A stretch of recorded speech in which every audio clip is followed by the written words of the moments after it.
Hey everybody, it's Bob here. How you doing? Good morning. I am enjoying my morning cup of coffee in Seattle. It's sunny here in Seattle today. Uh and I posted yesterday and it was interesting. I was asked by um a student what would be the key things I would tell my 18-year-old self when I was starting my career. And I didn't really think a lot about it, right?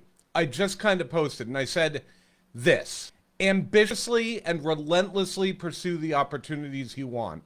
Charge 3 times what you think it's worth. Fire bad clients as soon as possible. Remember, art is for you, design is for them. Become confident in negotiations and business.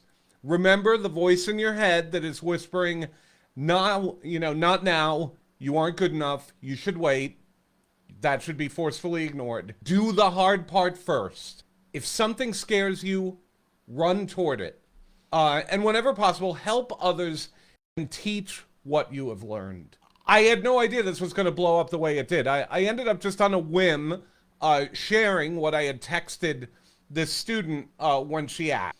And I posted it on Facebook, and it blew up. It really resonated with so many of you. So many of you said, "This is exactly what I needed right now." Many of you said, wise words. Many of you expressed your gratitude because you got something out of it. And I was taken by surprise, actually. A couple of thousand people apparently saw this post. And it got shared a whole bunch of times. It got commented on a ton. So grateful for that. But I thought that maybe today I might delve just a little bit into each one of these things. Just to give you a little bit more context so that you might put it to use for you. So let's talk about it, right? Ambitiously and relentlessly pursue the opportunities you want. Look, if you don't put yourself in the game, you can't win. If you choose to dream, but then not to make a plan to make that dream come true and then execute that plan, it will always be a dream. We only ever get anywhere if we choose to engage and do it and chase it and pin it down and get it. So that means if you're interested in working in broadcast, go to LA, make yourself visible, stalk the people that are doing the kind of thing you want to do, make yourself known to them, introduce yourself, create value. You're going to work in broadcast. Same for theater, same for brand activation, same for any creative discipline. If you want to do it, go do it. Don't dream about it. Don't talk about it. Go do it. Super simple, but with so many things, it's a simple thing that's the most powerful. Next, charge 3 times what you think it's worth. Creatives chronically undervalue our goods and services. We undervalue the contribution we have to make to brand value, to product value, to communication reach, to the ability of working with a recording artist to create joy and amazement. We have a rare gift and we have a rare product. And for us, it's all too common to race to the bottom in pricing that so that we can get exposed, so that we can feel like we're putting things into the world. Don't do it. Don't do it. There was a moment a few years ago where Colleen, my wife, my partner, the founder at Mode Studio, said, "We are going to triple our rates." And I was terrified. But up to that point, we had made a living. We had kind of just broke even a whole lot, right?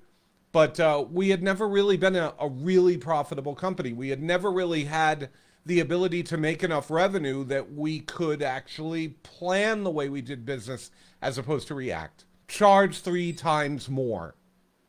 Have faith that what you're providing to the world has value. People will pay. You're going to be stunned.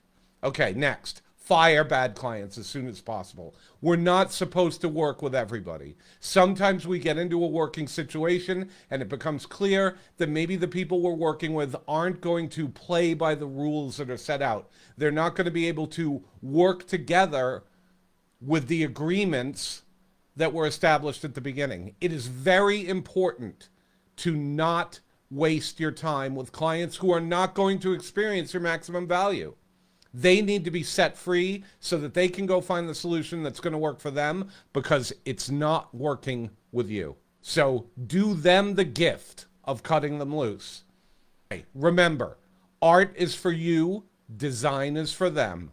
I see a lot of creative professionals who get very hung up on particular creative concepts, or they have a particular thing they love or that they've spent a lot of passion on making. Hey, you know, underneath everything, if you're a professional designer, you're probably drawn to the arts, you're drawn to creativity, you want to make beautiful things. Guess what? When you're a designer, you are a creative in the service of other people's vision.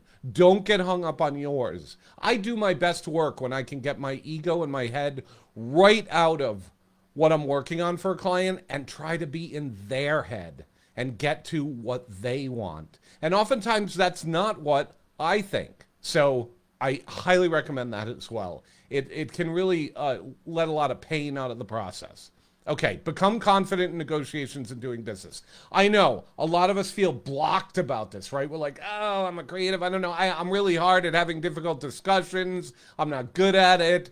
You know, I'm an introvert. I don't know about business. Go learn. The information's out there. There's some great communities. One of them that I'm a part of is called The Futur, F-U-T-U-R. That's Chris Do. He's a fantastic, incredible teacher, and his mission is to teach 1 billion plus one creative professionals how to make a living doing what they do. These communities are out there. This information is out there. You can learn to negotiate, to do business, to have good contracts and structure for what you're doing. Please go learn it. You can do it. If you can learn to vulnerably put your creativity in the world, you can learn to show up for a business conversation, because the other thing is way more brave. All right. What next? Okay, remember the voice in your head that's whispering, not now, you're not good enough, you should wait? Ignore it. That's the voice of the imposter. That is what Steven Pressfield, an incredible author who I highly recommend you listen to, talks about as the phenomena of resistance. It's like gravity. It exists to push back in equal or greater measure than with the effort we are bringing to try to bring creativity in the world. Know that this is a natural force. It's going to be there. You should acknowledge it and move right through it. This is the only way we're going to be able to do good work, is if we can try to do it on demand.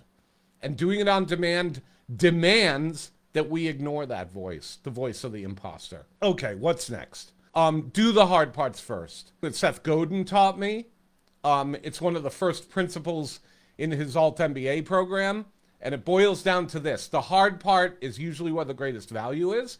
The hard part is usually what the greatest resistance is around, and if we do the hard part first, it will lay out a professional creative journey that is going to become easier and that we can do every time. If we know that we're going to begin by tackling the thorny question, the tough creative question, the super challenging part of the process, then we know that we're not going to live in anticipatory misery. Get it done, right? Okay, what's next?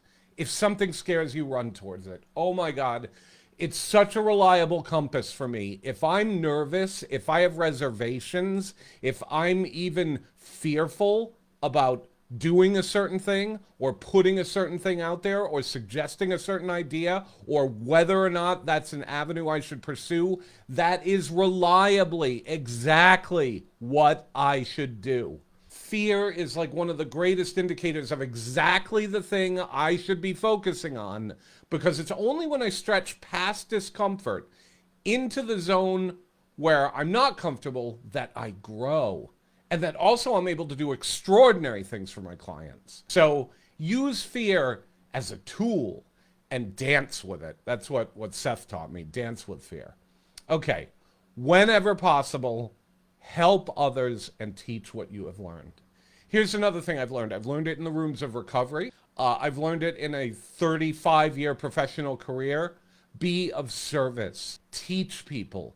Give away your best knowledge. Show people the answers. When someone calls and asks for help, give it. When you learn something mind-blowing that changes everything for you, share it.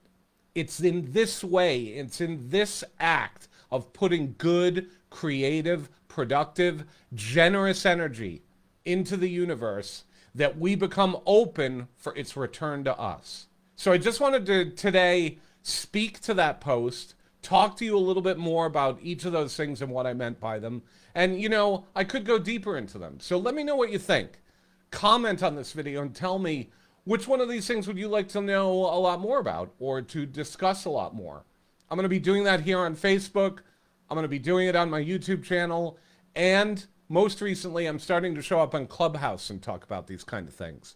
So if you're on Clubhouse, follow me, check me out, and listen in, because I'm often in conversations about exactly these things that are proving hugely valuable. So take this, have a great day. I hope the sun is shining where you are too. And I look forward to talking to you again soon.